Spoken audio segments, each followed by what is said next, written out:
موجود ہے۔ یہ مہینہ سفر المظفر کا مہینہ کہلاتا ہے۔ مظفر اسے کہتے ہیں جس کو کامیابی دے دی گئی ہو۔ اسی سے آپ تھوڑا سا اندازہ کر سکتے ہیں کہ جب سفر کے مہینے کو مظفر قرار دیا جاتا ہے تو یہ مہینہ کوئی منحوس مہینہ نہیں ہے، یہ مہینہ کوئی بلاؤں، آفتوں یا مصیبتوں کے نزول کا مہینہ نہیں ہے۔ بعض ہمارے بھائی بہن، بلکہ بعض نہیں، ہمارے مسلمانوں کی اکثریت جو قرآن و حدیث سے بہت زیادہ دور ہیں، گھر میں قرآن ضرور موجود ہے لیکن ترجمہ تفسیر کے ساتھ پڑھنے کی سال ہر سال سے توفیق حاصل نہیں، اور حدیث سے جو ہمارا تعلق ہے وہ تو سب پر اچھی طرح عیاں ہے کہ جن کو سیاہ ستہ کے نام بھی نہ پتہ ہوں کہ بخاری، مسلم، ترمذی، ابو داؤد، نسائی، ابن ماجہ، پھر یہ حاکم کی مستدرک کیا ہے، جی دارمی کیا ہے، بیہقی کیا ہے، طبرانی کیا ہے، ان کے نام بھی بعضوں نے پہلی مرتبہ شاید سنے ہوں، تو کیا حدیث سے لگا ہوگا؟ تو نہ قرآن رہنمائی کے لیے ذہن میں موجود، نہ اس کی تعلیمات، نہ حدیث کا فیض اور اس کا اثر ہم پر طاری، تو نتیجہ نکلتا ہے کہ پھر اس طرح کے معاملات میں گائیڈ لائن صرف نفس و شیطان ہی دیتے ہیں، یا پھر وہ عام قسم کے لوگ ہوتے ہیں جنہوں نے بے سروپا باتیں سن کر افواہوں کو اپنے ذہن میں جگہ دی ہوتی ہے اور اپنے بہت سارے اعمال کی بنیاد انہی افواہوں پر رکھی ہوتی ہے۔ وہ یہ کہتے ہیں کہ جی یہ مہینہ منحوس مہینہ ہے، خواتین نے خود نکال لیا جی خالی کا مہینہ، اس میں شادیاں نہ کی جائیں، آسمان سے بلائیں نازل ہوتی ہیں۔ یاد رکھیں سب بیکار اور فضول باتیں ہیں اور بالکل خلاف شرع امور ہے۔ یہ مہینہ بھی دیگر 11 مہینوں کی طرح اپنے اندر بے شمار برکات رکھے ہوئے ہے۔ اس مہینے کو بھی کئی بزرگوں کی پیدائش سے، اسی طریقے سے ان کے وصال سے نسبت حاصل ہے۔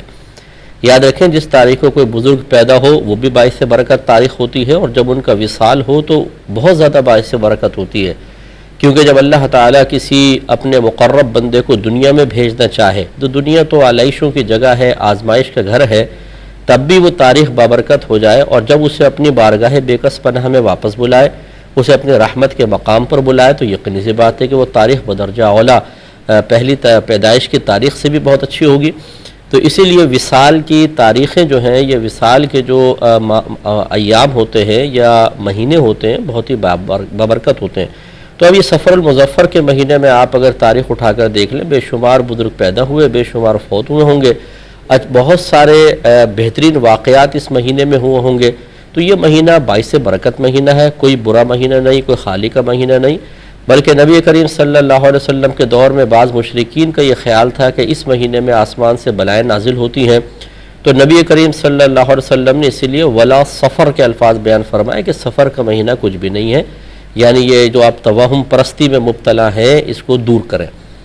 اسی طرح 13 تاریخ کو منحوس سمجھا جاتا ہے اور اس مہینے میں شادی نہیں کی جاتی، یہ سب دقیانوسی باتیں ہیں۔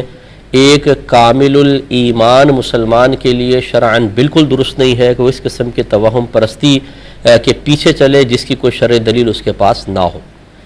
جب میں لاہور میں زیر تعلیم تھا تو سفر المظفر کے آخری بدھ کو بہت سارے لوگوں کو باغوں کی طرف جاتے دیکھا، ود فیملی بچوں کے ساتھ جا رہے ہیں۔ معلوم کیا تو پتہ چلا کہ جی نبی کریم صلی اللہ علیہ وسلم کو اللہ تبارک و تعالیٰ نے اس دن صحت سے نوازا تھا، آپ بیمار تھے تو سرکار باغ میں گئے تھے، اس سنت کو پورا کرنے کے لیے ہم جا رہے ہیں۔ اب وہ چونکہ میرا زمانہ طالب علمی کا دور تھا، جب میں نے تحقیق کی تو معلوم یہ ہوا کہ سفر کے مہینے کے آخری ایام میں تو نبی کریم صلی اللہ علیہ وسلم کا مرض زور پکڑ گیا تھا، کوئی شفا نہیں ہوئی تھی، اور اسی طرح کوئی آپ باغ میں نہیں گئے تھے۔ تو اب یہ لوگوں نے اپنے پاس سے بس سنی سنائی بات، اور بات وہی ہے، اگر آپ میرا نقطہ سمجھیے کہ جب ذہن میں رہنمائی کے لیے نہ قرآن کی تعلیم موجود ہو نہ حدیث کا فیض، تو پھر اسی قسم کی بے سروپا باتیں انسان کے ذہن میں موجود رہ کر بہت سارے اعمال کی بنیاد کا سبب اور ذریعہ بنتی ہیں۔ اس لیے خدارہ اس سے باہر نکلیں اور اپنی نسلوں کے اندر یہ دقیانوسی اور توہم پرستی کا وائرس منتقل نہ کریں۔ ایک کالر ہمارے ساتھ ہے۔ السلام علیکم۔ وعلیکم السلام۔ جی بہن۔ جی میرے 2-3 سوال تھے میں نے پوچھنے تھے۔ جی بولیں بولیں۔ جی میں یہ پوچھنا چاہتی ہوں کہ جو لوگ وفات پا جاتے ہیں کیا وہ لوگ پچھلے جو پہلے سے فوت ہو چکے تھے ان سے جا کے ملتے ہیں یا نہیں؟ اور جب ان کے اصال ثواب کے لیے ہم لوگ قرآن پاک نوافل خیرات وغیرہ سب کے کرتے ہیں، کیا ان کو پتہ چلتا ہے کہ ہمیں کون بھیج رہا ہے اور کہاں سے آ رہے ہیں؟ ان کو پتہ چلتا ہے؟ جی اور جی اور تیسرا سوال یہ کہ سال سوال کے لیے کیا پڑھنا چاہیے تاکہ ان کو زیادہ سے زیادہ ثواب اور فائدہ اور سکون ملے اور خوشی حاصل ہو ان کو؟ اور بس یہی میرا سوال تھا جی انشاءاللہ میں عرض کرتا ہوں۔ تو اس لیے ان توہم پرستیوں سے خدا را آپ باہر نکلے۔ خصوصاً میں اپنی بہنوں سے گزارش کرتا ہوں، قرآن پاک میں بے شمار اعمال پر عذابات کا تذکرہ ہے، حدیثوں میں بہت سارے اعمال ذکر کیے گئے جس کے نتیجے میں اگر انسان نافرمانی سے محفوظ نہ رہے تو میدان معاشر میں ذلت، رسوائی، ندامت، پچھتاوا اور سخت عذاب، بھوک پیاس وغیرہ کا ذکر موجود ہے۔ ان میں سے کوئی بھی بات دل پر اثر نہ کرے، صریح حدیثیں، صریح آیات موجود ہوں تب بھی انسان گناہوں کے دلدل میں گرتا ہی چلا جائے، اور اس قسم کی باتیں جو افواہیں ہیں جب ہم تک پہنچے تو دل لرز جائے، بدن کانپ جائے اور بڑے بڑے اعمال کی بنیاد کا ذریعہ بن جائے، تو سوچئے کہ کیا یہ ایک کامل ایمان والے مومن کا کام ہے یا ایک کمزور ایمان والے انسان کی یہ تمام حرکتیں ہو سکتی ہیں؟